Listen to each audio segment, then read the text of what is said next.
영토 관련해서 그 지난번 1월달 최고인민회 시정연설에서 얘기한 거로 보면 저 DMZ 같은 경우는 문제는 없잖아요. 지금 군사분계선 같은 경우 중에 지금 서해 해상분계선이 문제인데 국제법적인 규정에 의해서 준해서 북에서 그 발표한 해상 분계선이 있지 않습니까? 그렇게 규정할 거라고 생각합니다. 10해리. 그러니까 그 표현에서 조건부나 이런 거는 저는 안 들어갈 거 봐요. 안 들어갈 거라고 봅니다.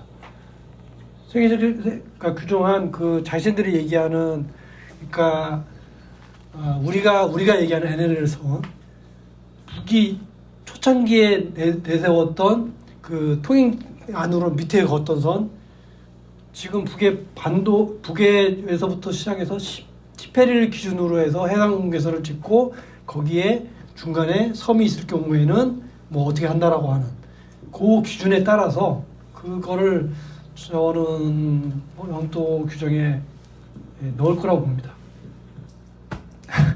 이미 저렇게 지도나 쓰고 있는 이면 그 다음에 그 당시에는 잘 느끼지 못했지만 지금 원산에서 서해 지역까지 이어지는 대운하 하겠다고 하는 거 아닙니까? 제가 보기에는 이미 사고가 그런 방식으로 대체로 가 있다라고 보여지는데 그런 얘기들이 남쪽사의 신문에 나오고 막 이런 얘기 하면 북쪽에서 좀 조심을 하지 않겠습니까? 1월 달에 영토 조항을 헌법에 반영해서 최고인민회에서 해야 된다라고 한 이후에 지금 거의 10개월 만에 이제 최고인민회가 열려가지고 영토 조항 문제를 사실 이제 늘 거라고 봅니다.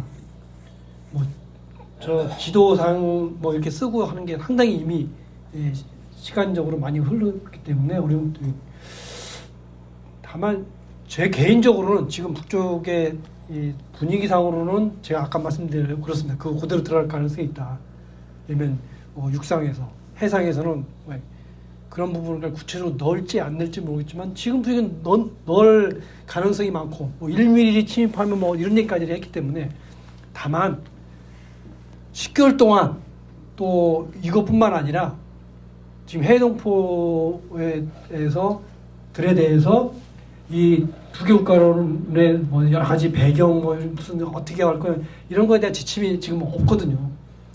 그런 걸 봐서는 이번 최고인민회 영토 조항 같은 경우는 약간 좀 두루뭉술하게 할 가능성도 있다라고 좀 봅니다. 근데 어쨌든 분위기 자체는 육상 경계선하고 해상 경계선, 육로 경계선 다 넣을 가능성이 지금으로서는 더 크다 이렇게 볼 수 있는 것 같습니다. 이 해동포 저기와 관련된 이 것들은 굉장히 지금 고민스러운 대목일 것 같아요. 그거를 구체적으로 처리하는 직급은 좀 낮은 직급이고 지금 우에서 일단은 두 개의 조선이나 이렇게 그 다음에 우리가 동포 민족 이런 거 다 없애라 라고 하는 굉장히 높은 단계에서 올라왔고 이것에 대한 북쪽에 과연 일원화가 지금 10개월 만에 됐을까 쉽지 않을 것 같습니다. 60년대는 그런 게 염화미소로 60년대에는 그런 게 있었다고 봅니다. 근데 과연 지금의 그런 부분들을 북이 아까 말씀드렸지만 지금의 가장 중요한 목표는 어떻게든지 자신들이 이야기하고 있는 그 15년 구상을 5년 단위로 어떻게든 완성해 나가는 게 가장 중요하다. 그것을 완성하는 데 있어서 국가 방위력도 필요하고 등등이 지금 사고에 돼 있기 때문에 그러한 부분을 결정하는 데 있어서 과거 60년대하고는 굉장히 좀 다른 지점들이 존재를 할 거라고 기대합니다. 제가 보기에는 북의 입장에서 보면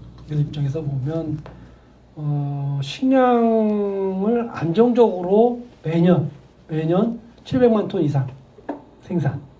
여기에는 지금 플러스 이제 연해주, 아무르주나 이런 데서 땅을 임대를 해서 밀이나 옥수수나 콩을 재배해서 일부 수출하고 일부 들여오는 형태까지를 포함해서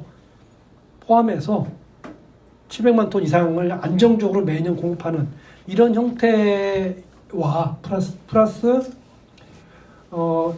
주택 문제에 있어서 아까 보여드렸던 것처럼 이게 군 단위까지 지금 아까 보여드린 것들은 지금 시범 군들이 그렇게 되어 있는데 그런 군의 리 단위까지 그런 것들을 어느 정도 다는 못하더라도 어느 정도까지 안정적으로 가는 거. 예를 들면 지금 대체로 1년에 이르면 5만 세대 정도를 짓는다. 그럼 15년 정도를 그 정도 속도로 계속 농촌에 그 정도 속도로 주택을 보급할 수 있는 그런 안정성을 확보할 수 있는 것, 뭐 등등, 뭐 이런 거죠. 그러니까 이게 한 해 농사를 잘 되고 한 해 어떤 뭐 만 세대를 짓는 이런 것들이 아니라 그것들이 경제 구조상으로 꾸준히 계속 지속 가능한 감각.